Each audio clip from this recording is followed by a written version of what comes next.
오늘은 직분자는 본이 되어야 한다는 제목으로 은혜의 시간을 갖고자 합니다. 어떤 공동체도 그 공동체를 이끄는 리더가 있게 마련입니다. 교회 공동체도 예외가 아닙니다.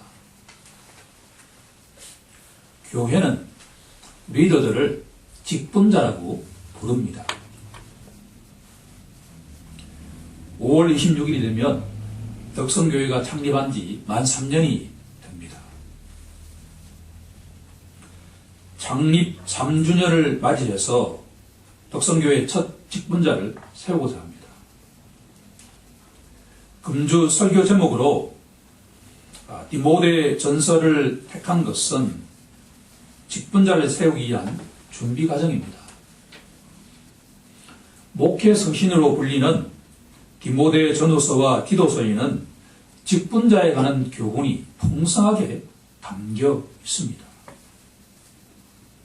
주님이 허락하시는 한 이 본문을 가지고서 준비하는 시간을 갖고자 합니다. 우선 직분과 관련된 호칭과 교단 간 차이에 대해서 조금 언급하는 것이 유익합니다. 장로 교단은 안수받은 장로를 통해서 치리하지만 우리 침례 교단은 모든 성도들이 치리하는 개교회주의, 달리 말하면 회중주의를 채택하고 있습니다. 침례 교단의 직분은 단순합니다. 성도, 안수집사, 목사의 구조를 갖고 있습니다. 공식적으로 침례 교회에는 장로라는 직분이 없습니다. 그 이유는 성경이 말하는 장로는 항상 목회자를 뜻하기 때문입니다. 하지만 집사라는 용어는 아주 우리가 익숙하게 알고 있습니다.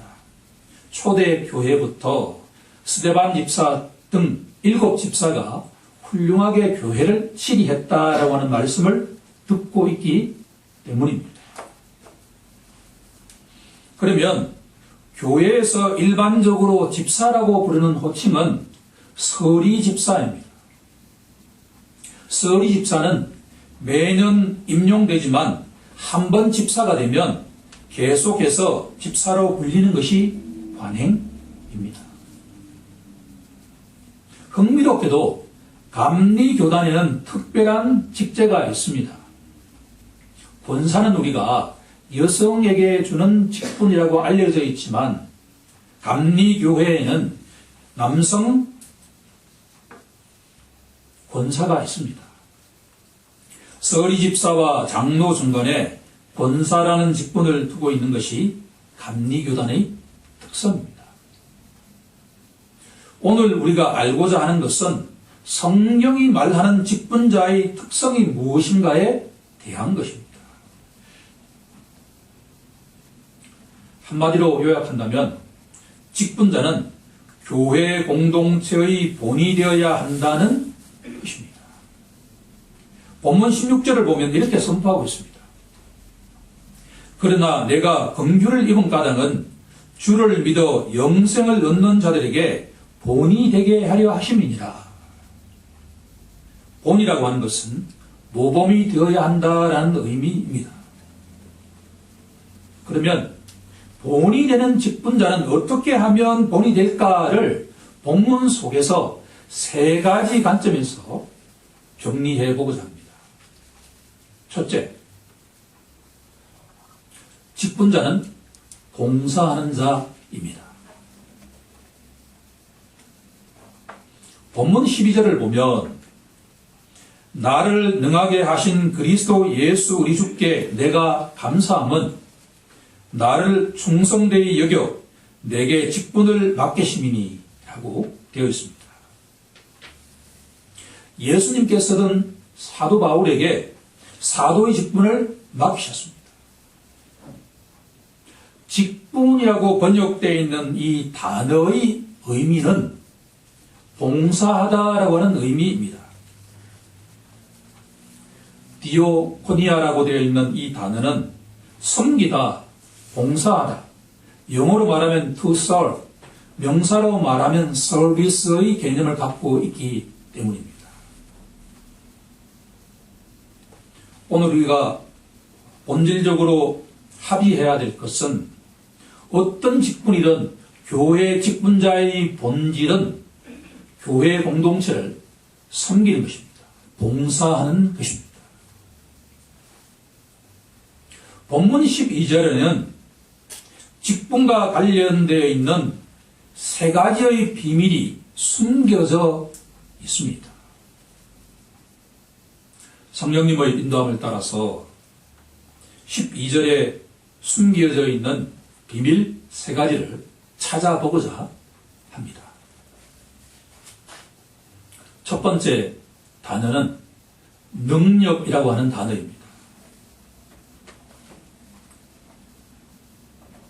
이 말씀은 우리가 너무나 위로가 되는 말씀입니다. 하나님께서 어떤 성도를 장로로, 권사로, 집사로 세우실 때는 그 직분을 감당할 수 있는 능력을 주신다라는 말씀입니다. 나를 능하게 하신 그리스도 예수 우리 주께라고 되어 있기 때문입니다. 보통 이런 말을 많이 듣습니다. 자리가 사람을 만든다. 성경적인 표현입니다. 우리가 평소에 조용한 어떤 성도를 남성교회 회장, 여성교회 회장으로 이렇게 선택이 되고 난 다음에는 생각지 못했던 리더십을 발휘할 때가 많이 있지 않습니까? 그것은 성경적 권리로 본다면 본인의 재능이라기보다는 하나님께서 그 직분에 합당한 능력을 주시기 때문입니다. 사도 바울은 빌립보서 4장 13절에서 이렇게 선포하고 있습니다. 내게 능력 주시는 자 안에서 내가 모든 것을 할 수 있느니라. 아멘. 바울이 사도의 직분을 감당할 수 있었던 것은 자기의 힘이 아니라 성령께서 그에게 능력을 주셨기 때문인 줄로 믿습니다. 따라서 직분자는 두려워할 이유가 없습니다. 주님께서 그 직분에 합당한 능력을 주시기 때문입니다. 우리 모두 주님의 능력으로 직분을 잘 감당하는 자가 되길 간절히 축원합니다. 두 번째 비밀이 있습니다. 그 단어는 충성이라고 하는 단어입니다. 사도 바울은 이렇게 흥미롭게 표현합니다. 나를 충성되이 여겨 내게 직분을 맡기셨다라고 말입니다. 세상 사람들은 현재의 모습을 보고 판단하지만 주님께서는 언제나 변화된 모습을 보고 판단하신다라고 하는 겁니다. 너무나도 위로가 되는 말씀입니다. 혹시 지금 어떤 성도가 충성되지 않은 성도의 경우에도 주님께서는 믿음의 눈으로 충성되게 여기셔서 직분을 맡기신다라고 하는 의미입니다. 이렇게 본다면 주님께서 한 성도에게 직분을 맡기실 때 능력도 주시고 인정도 하신다고 한다면 직분자는 어떤 반응을 보이는 것이 가장 합당할까라고 하는 질문을 던질 수가 있습니다. 세 번째 단어가 바로 감사라고 하는 단어입니다. 사도 바울은 그리스도 예수 우리 주께 감사했다고 선포하고 있습니다. 직분자는 주님께서 능력도 주시고 충성되이 여기신다고 한다면 당연하게 감사함으로 감당해야 될 줄로 믿습니다. 이상이 첫 번째로 우리가 다룬 내용입니다. 이제 두 번째 주제로 넘어가 보고자 합니다. 기쁜 자는 날마다 신앙 고백하는 자가 되어야 된다라고 하는 겁니다. 사도 바울은 날마다 이렇게 고백했습니다. 본문 13절을 보면 내가 전에는 비방자요 박해자요 폭행자였으나 도리어 긍휼을 입은 것은 내가 믿지 아니할 때 알지 못하고 행하였습니다.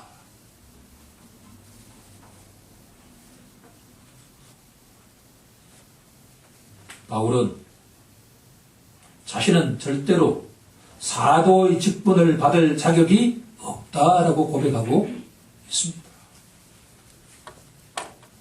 예수님을 만나기 전에 자신은 비방자였고 박해자였고 폭행자였기 때문입니다. 사도 바울의 이 고백은 신앙 간증의 모델입니다. 전에는, 이제는 이 두 단어가 바로 신앙 간증하는 내용의 핵심 포인트입니다. 예수님이 믿기 이전에 바울은 너무나 자격 없는 자였다라고 고백하는 것입니다. 하지만 가장 중요한 것은 하나님의 긍휼로 변화되었다라고 하는 것을 고백하는 것이 가장 중요합니다.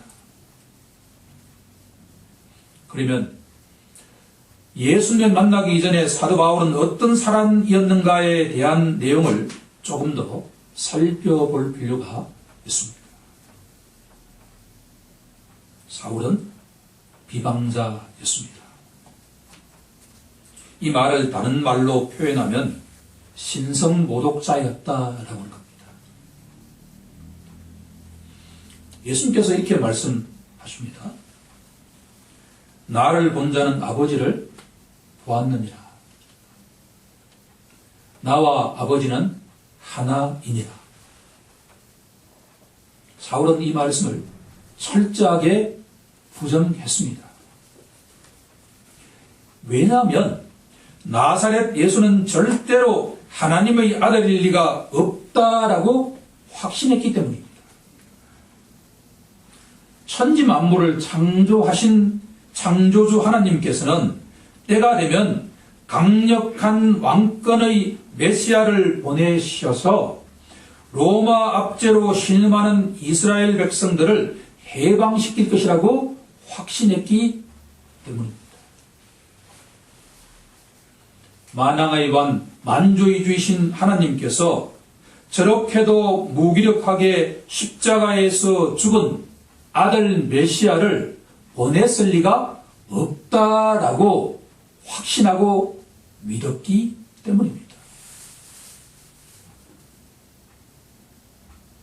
이것은 그랬던 믿음이 들어가면 얼마나 무서운 결과를 초래하게 되는가를 알 수 있습니다.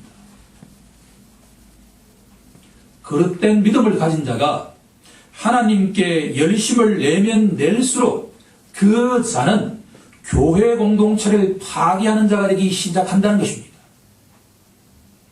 두 번째 단어가 박해자라고 되어 있습니다.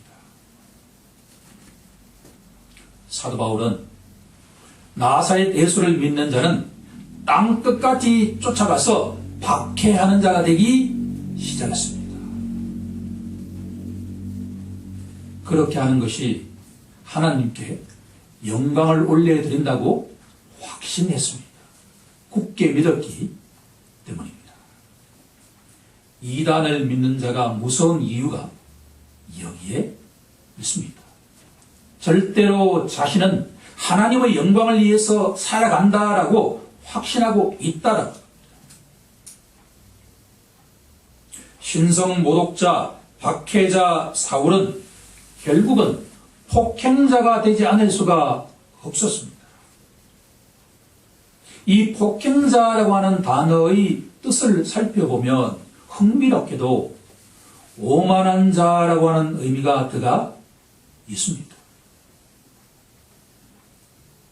하나님께 열심히 유별난 자는 사울이든 엘리야든 그 누구든지 주님 보시기에 오만한 자, 교만한 자다라고 하는 겁니다.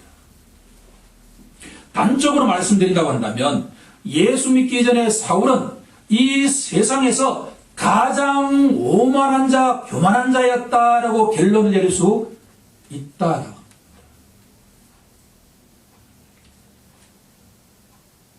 그런데 어느 날 갑자기 이 교만한 자 사울에게 하나님의 긍휼이 임하기 시작했습니다. 우리가 주목할 구절은 13절 중반에 나와 있습니다. 내가 도리어 긍휼을 입은 것은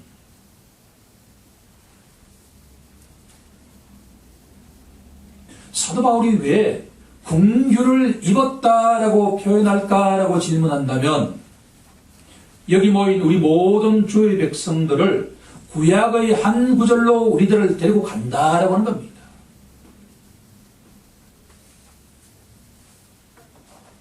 창세기 3장 21절을 보면 긍휼을 입었다라는 표현과 너무나 동일한 표현이 나온다라고 하는 겁니다. 여호와 하나님이 아담과 그의 아내를 위하여 가죽옷을 지어 입히시니라. 죄를 지은 아담과 하와에게 가죽옷을 입히신 그 동일한 하나님께서 다메섹으로 가던 이 사울에게 긍휼의 옷을 입히기 시작하셨다라고 하는 겁니다. 사울이 고백하는 것은 자신처럼 아무런 자격 없는 자, 신성모독자, 박해자, 교만한 자에게 살아계신 하나님께서 긍휼의 옷을 직접 지으시고 입히기 시작하셨다라는 겁니다. 이 사울의 변화된 모습을 보고 사도 베드로는 이렇게 선포합니다. 전에는 긍휼을 얻지 못했던 사울이 이제 하나님의 긍휼을 얻는 자가 되었느니라라고 말입니다. 하나님으로부터 긍휼의 옷을 입는 자는 변화되지 않을 수가 없다라고 하는 것이 13절과 14절의 선포 내용입니다. 우리 다 함께 14절을 합독해 보도록 하겠습니다. 시작. 우리 주의 은혜가 그리스도 예수 안에 있는 믿음과 사랑과 함께 넘치도록 풍성하였도다.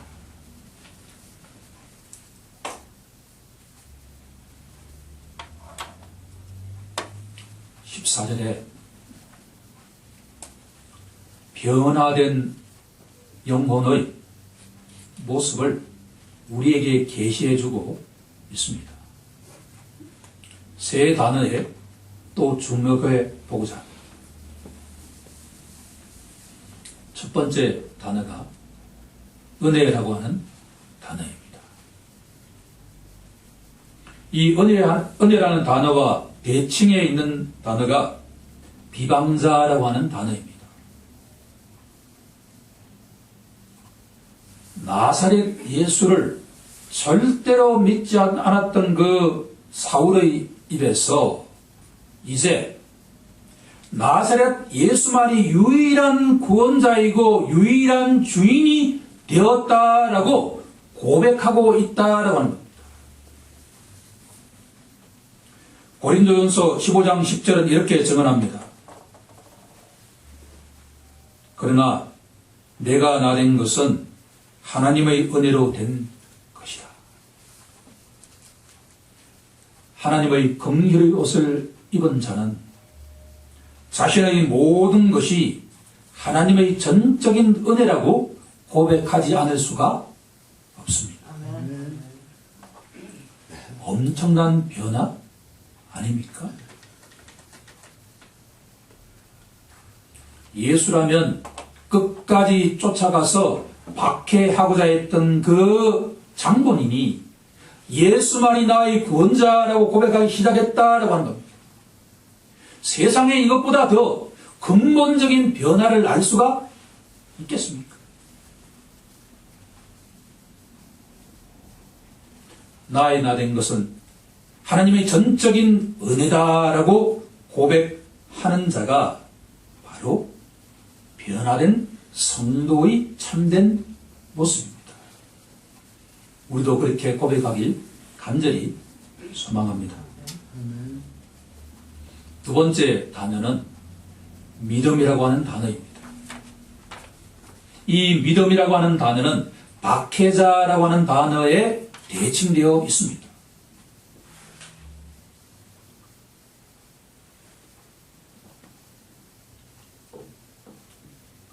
은혜 받기 이전에 사울은 예수 믿는 자라고 하면 핍박했던 자였습니다.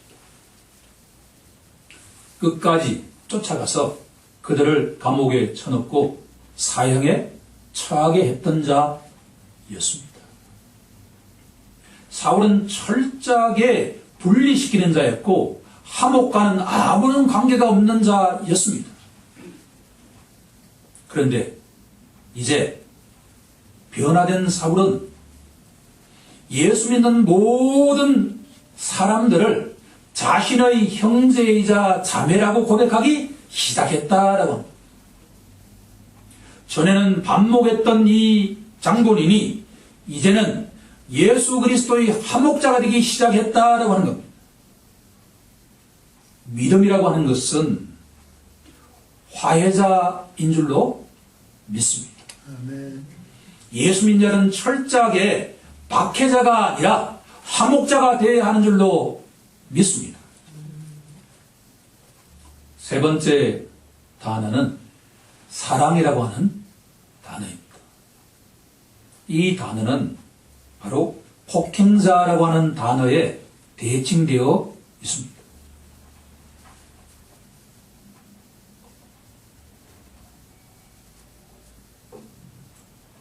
전에는 오만하고 교만했던 이 사울이 이제는 사랑을 실천하는 자가 되기 시작했습니다.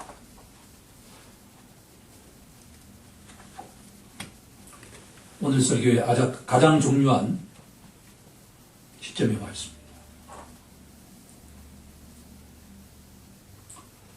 예수님을 만나기 이전에 사울은 율법이라고 하는 거울에 비추어서 사람을 판단했습니다.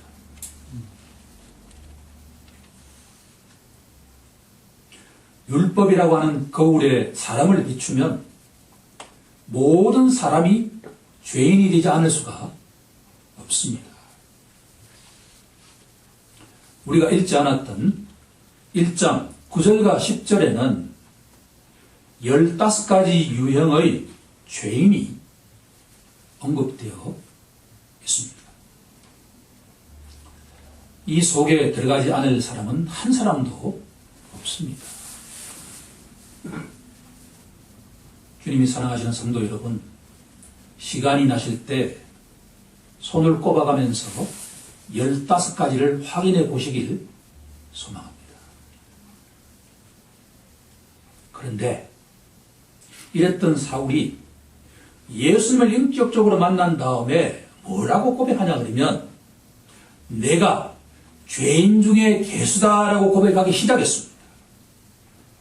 이것은 예수님께서 산상수훈에서 말씀하신 것처럼 전에는 타인의 눈에 있는 티눈을 보고자 했지만 이제는 자기 속에 있는 들보를 보기 시작했다라고 하는 겁니다. 고린도전서 13장에는 사랑을 15가지의 동사로 표현하고 있습니다. 본문을 묵상하면서 왜 디모데 전서에 죄인의 유형이 15가지인데 비해서 사랑장에 표현된 동사가 15가지일까를 묵상해 보았습니다.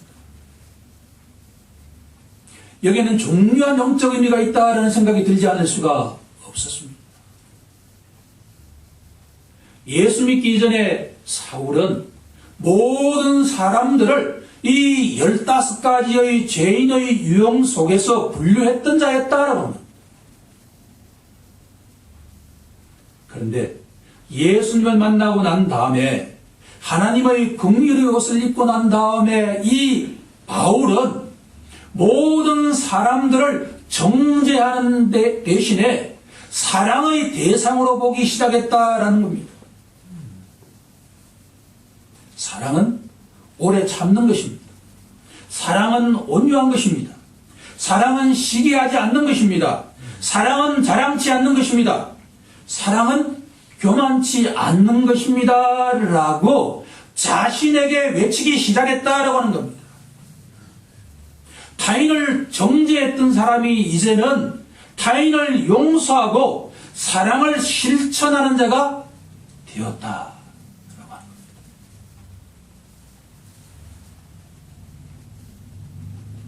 예수 믿는 자는 이 사도 바울처럼 사람을 정죄하는 대신에 주님처럼 사랑하는 자가 되어야 할 줄로 믿습니다.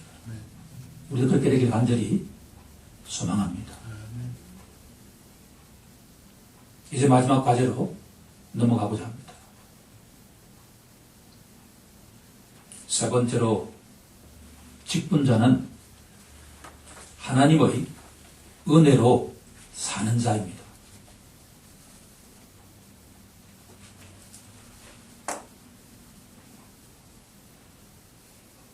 직분자는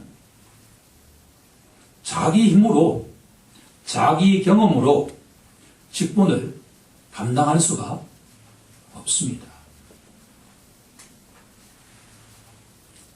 교회의 직분은 목사이든 전도사이든 장로이든 권사이든 집사이든 아무리 화려한 경력과 경륜이 있다 하더라도 자기 힘으로는 절대로 감당할 수가 없습니다.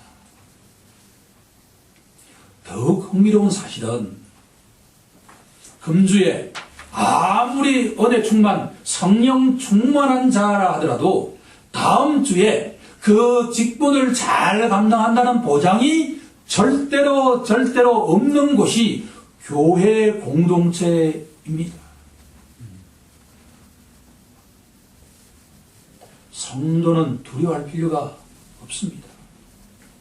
왜냐하면 하나님께서, 주님께서 그 직분을 감당할 능력을 주시기 때문입니다.